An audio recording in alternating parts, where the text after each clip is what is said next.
Were they the best? Absolutely not. Is it the warmest solution? I'm honestly not sure. Was it the most comfortable thing in the world? No. I've seen a lot of issues with folks complaining about it getting pinholes, and I saw that actually a lot on trail because ultralightness was my goal for this hike and I really wanted to cut down on ounces. I highly recommend it. It was an awesome thing to test out in the field. Hey, what's up guys? Sassafras here. I think one of the best things about backpacking, in my opinion, is buying and testing out new gear. And on my last backpacking trip to the Wonderland Trail around Mount Rainier in Washington, I brought a bunch of new stuff to try out. I had a new tent, I had a new backpack, a ton of things. So for my 90-mile trip, 8 nights, I am excited to tell you guys what my favorite and least favorite pieces of gear were. So let's get into it.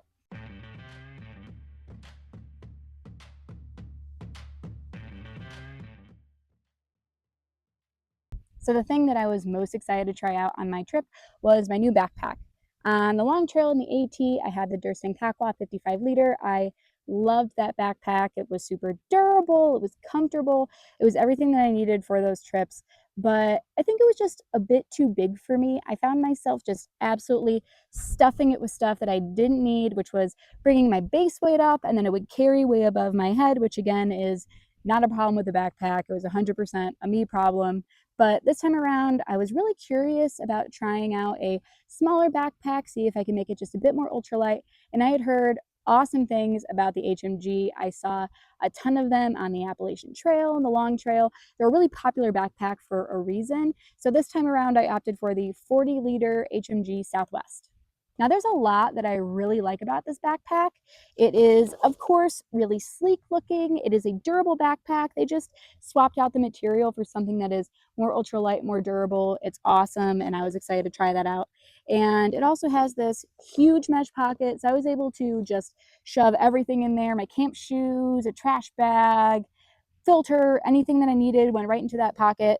There's also huge water pockets here on the side, so your water bottle fits comfortably, your pickering fits comfortably in there, anything that you need. It is a well-constructed backpack with not a ton of bells and whistles. And if you take a look at the front of this backpack, the shoulder straps, I was honestly a bit nervous about trying out this shoulder strap system. It looks very different from the Durston Kakwa.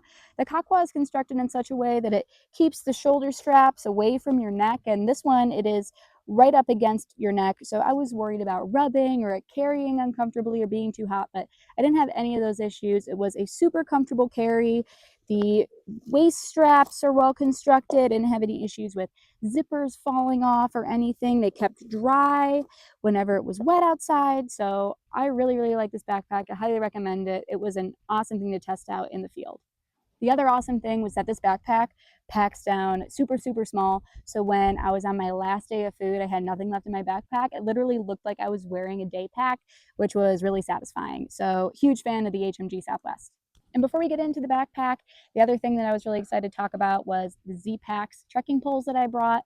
I switched from my Lecky Cascades, and I loved my Lecky Cascades, although they were just a bit too heavy, but they were really durable. They never broke on me. I loved those trekking poles, but this time around, I knew that I was going to be bringing a trekking pole tent, so I wanted to opt for something that was a bit lighter and a bit newer, so that's what I went with. I went with the Zpacks trekking poles, and I loved them.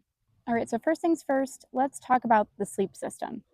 For my quilt, I went with the Enlightened Equipment 20-degree convert. This was the same quilt that I used on both the AT and the Long Trail. It is a very light sleeping quilt, and it is one that you can also zip up and turn into a sleeping bag if it's really cold outside, which is basically what I did 100% of the time. I like sleeping in a sleeping bag more than I like having a quilt over me. So I really, really like this quilt. It has not failed me yet, and it's not going to fail me in the future, I don't believe. I did wash it before I got on trail again, so it was nice and fluffy and the loft was there. And I know it's stuffed in a little hot dog sausage situation right now, but usually when I have it at home, I have it, not in this tiny stuff sack. I have it in the big duffel quilt hanging up so that the loft stays fresh. So I've had no issues with this quilt. I love it. It's going to come with me on future adventures. Next thing I want to talk about is my sleeping pad, and this was not new for me. I've had this sleeping pad for years, and it is the Neo Air, the Thermarest X Therm. This is a older model, obviously. The version you're going to usually see on trail these days is the bright yellow Neo Air, and that one is a bit lighter, and it's very popular amongst backpackers, but I've seen a lot of issues with folks complaining about it getting pinholes and I saw that actually a lot on trail, and I've never had that issue with the X-Therm. It is a bit heavier, but in my opinion, it's a bit more durable, and it's very warm, it's comfortable, it's still as squeaky and loud as the other Thermarests are known for being. But again, I've had no issues with leaking or pinholes or anything like that. It's nice and light, it packs down small, it's a great sleeping pad. I'm gonna keep using it. So the next piece of gear that I was super stoked to try out on this hike was a new tent. And I was coming from the Big Agnes Copper Spur UL1, which I loved. I love that tent. It got me all the way through the Appalachian Trail and the long trail. It was just an excellent tent that was well made and pretty light for a freestanding tent. But this time around, because ultralightness was my goal for this hike and I really wanted to cut down on ounces, I went with a trekking pole tent. And for that, I went with the Gossamer Gear the One, and I really loved this tent. It was very roomy for a one-person tent. It was easy to get up, especially for a first time trekking pole tent user, and it was well made. Again, it was very roomy. I had no issues with getting it up. It's super light, it's comfortable. I mean, I think it's basically everything that you can look for out of a trekking pole tent. So huge fan of the Gossamer Gear the One. If you're thinking about springing for a trekking pole tent, this was definitely one that I would recommend for beginners. And the last piece of my sleep system that I'm super excited to tell you guys about was my new pillow. And I was coming from the Nemo Philo, which is a hybrid inflatable slash foam pillow. I brought that on the AT and the LT, and it is so comfortable. It is an amazing pillow. But again, this time around, weight savings was my priority. So I tried out the Zpacks fleece lined stuff sack pillow. And what's really cool about this is that it doubles as a stuff sack during the day. So you can shove anything that you need to in here, extra clothes, whatever. And then at night, when you are going to sleep, all you have to do, and I'll show you guys, all you have to do is turn it inside out. So when you turn it inside out, the cool thing is that one side of the stuff sack is fleece lined. So at night, you can shove all your extra clothes in there, your puffy, whatever, and then it doubles as a pillow. So I really liked this. It was definitely a great weight saving solution. Was it the most comfortable thing in the world? No, but comfort wasn't what I was going for this time around. Ultralightness was. So I was happy to have swapped out my Nemo Philo for this. It won't always be what I bring on backpacking trips, but again, I really liked it and I recommend it. So let's quickly run through everything that I just dumped out of my stuff sack. So everything that just came out of my stuff sack was all of my warm weather clothes. I have and it's not in the best shape, but it was very helpful, the minus 33 beanie. It is a merino wool beanie. It's great. I really, really liked it. Kept me warm on the AT, kept me warm on the Wonderland Trail. Have no complaints. As far as puffy goes, I had the Enlightened Equipment Torrid.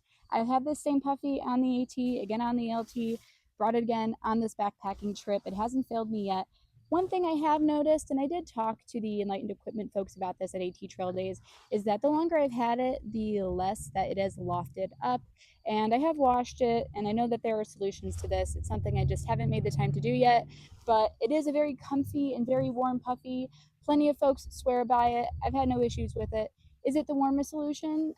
I'm honestly not sure. Again, I don't think I've taken the best care of it, but it is a great puffy, and it's probably going to get at least a few more years of life out of me before I decide to invest in a new puffy. And the final piece of gear that came out of my fleece-lined warm clothes stuff sack was my Smart Wool base layer. These are leggings. I've had them on multiple trails. They keep me warm. It's a base layer. Not much to say. I recommend it. Next up, let's talk about rain jacket.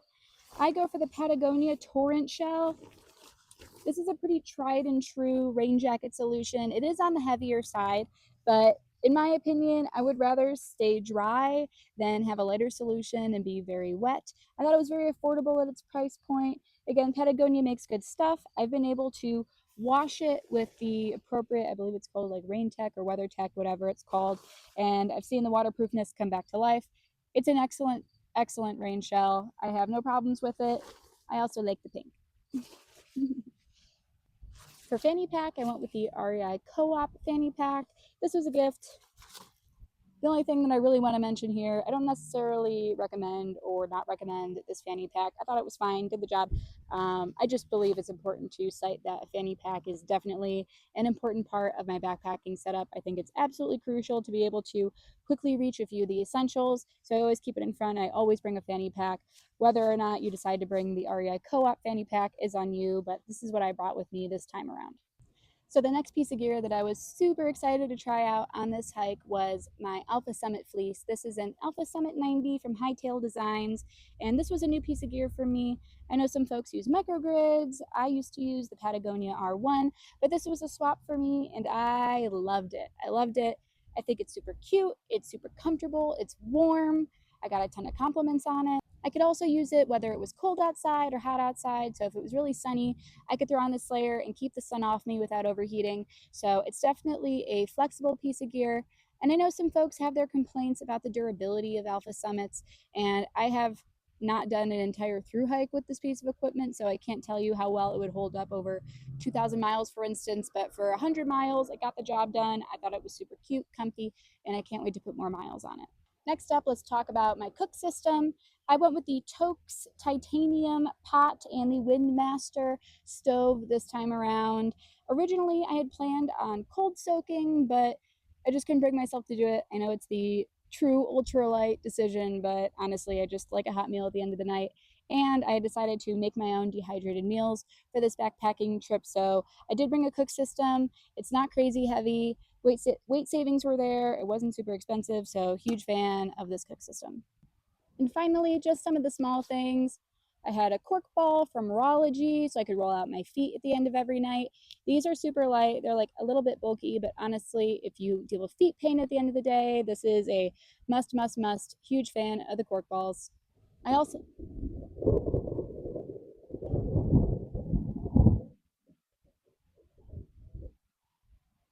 I also had some micro spikes from Yak Tracks. Honestly, these were just the cheapest option I could find on Amazon. Were they the best? Absolutely not. Do I wish I had brought something sturdier?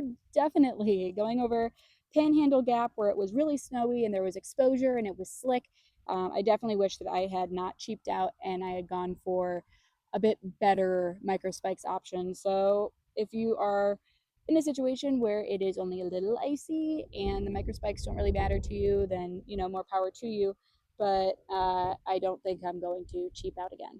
All right, so it's getting ready to storm here, so I'm going to finish up. The last piece of gear that I brought with me on my Wonderland Trail hike was the Bedrock Classic sandals as my camp shoe.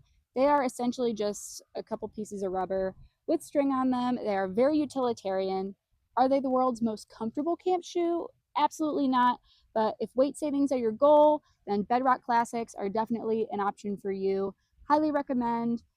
I probably will bring these on a future backpacking trip. I don't think they're great for water crossings, so something to be aware of, but just for making it around camp and keeping your backpack light, these are a great option. All right, guys, that's it. All right, guys, that is it. That is everything that I brought with me on my backpacking trip on the Wonderland Trail. I loved my kit this time around. It was about 13 pounds base weight when it was all said and done. It was very comfortable. Every piece of gear worked for me. I pretty much recommend every single piece of gear that I brought with me on this trip. So if you have any questions about the gear or maybe want to say what your favorite pieces of gear are in your kit, anything like that, feel free to comment below. And if you liked this video, please go ahead and give it a thumbs up.